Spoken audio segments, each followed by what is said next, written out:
My name is Julio Navarrete, and this is Driving While Undocumented. Were you born in the United States or in another country?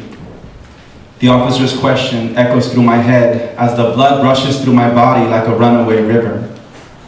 I'm sorry, officer, I don't feel comfortable answering that question, I stutter.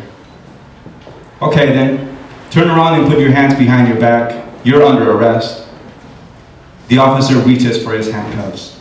I can already feel the cold metal pressed tightly around my wrists.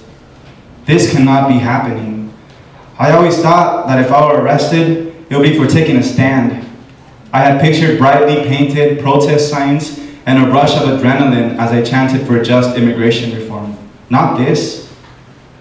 I can feel the officer's eyes piercing through from behind his sunglasses.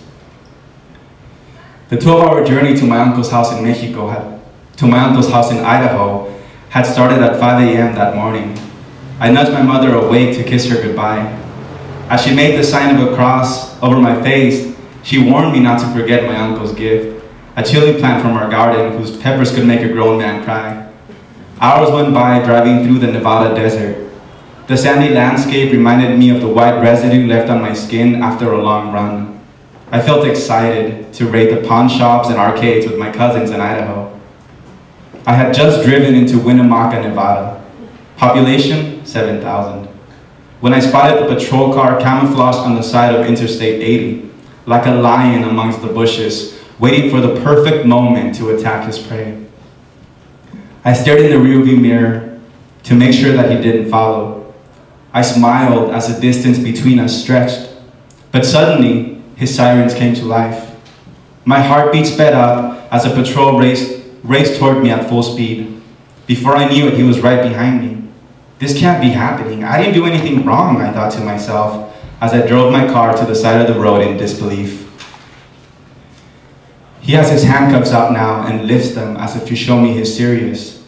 If you're not willing to answer my questions, I'm gonna place you under arrest, warns the officer through his thick mustache. Feeling defeated, I reach for my wallet and pull out my Mexican consulate card. The officer asked why I didn't show it to him before, and listens attentively as I explain my fear of the Secure Communities program. The story is much too familiar now. Countless people getting deported after being arrested for a simple traffic violation. He shakes his head. Let me explain something to you. My job is to look for people carrying drugs and weapons, people who are on parole or have outstanding warrants. Your immigration status doesn't concern me. I don't know whether to believe him or not. I can still see the handcuffs. Where would they take me? I picture my mother's face when she receives a phone call from my uncle saying that I never arrived. Why are you driving without a license? I can't get myself to look him in the eye, so I look at the ground and stare at his dusty black shoes. Are there any drugs or weapons in the car? Are you on parole? Any warrants? My hands start to shake as I struggle to remain calm.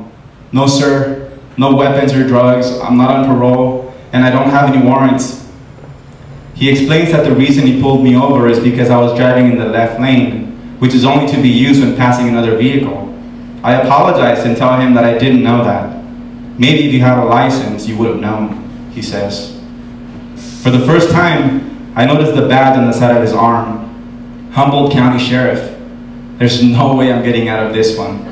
How can I explain that I'm coming from San Jose, California, headed toward Nampa, Idaho, without a license, and expect the officer to say, okay, drive safely? The interrogation continues. Have you ever been arrested? How do you attend college if you're undocumented? What is your uncle's name? What does your uncle do for a living? Who do you live with? What does your mother do for a living? How much money do you have on you? How much money is in your bank account? How did you earn that money? How did you pay for school? Do you do drugs? Why haven't you filed to adjust your immigration status? Can your uncle petition for you? I have a friend who is from Michoacan, he says, as if the word hurts the inside of his mouth. And she was able to get her sister a green card in 14 months. His rapid-fire questions give me whiplash. The sheriff asked if I would consent to a search of my vehicle. I already know what happens if I refuse. The search begins, and the sheriff shuffles through my backpack. He asks if there are any hidden compartments in the car. The question has never crossed my mind. None that I know of. I tell the sheriff. I'm instructed to walk at least 30 feet away from the car so he can bring out his canine. I am terrified of dogs. From a distance, I feel like I'm watching an episode of Cops. I imagine the dog chasing me down the side of the highway. The sheriff holds a stick with a tennis ball attached to the end of it. He dangles a toy in front of the black German Shepherd as they make their way around my car in some sort of awkward dance.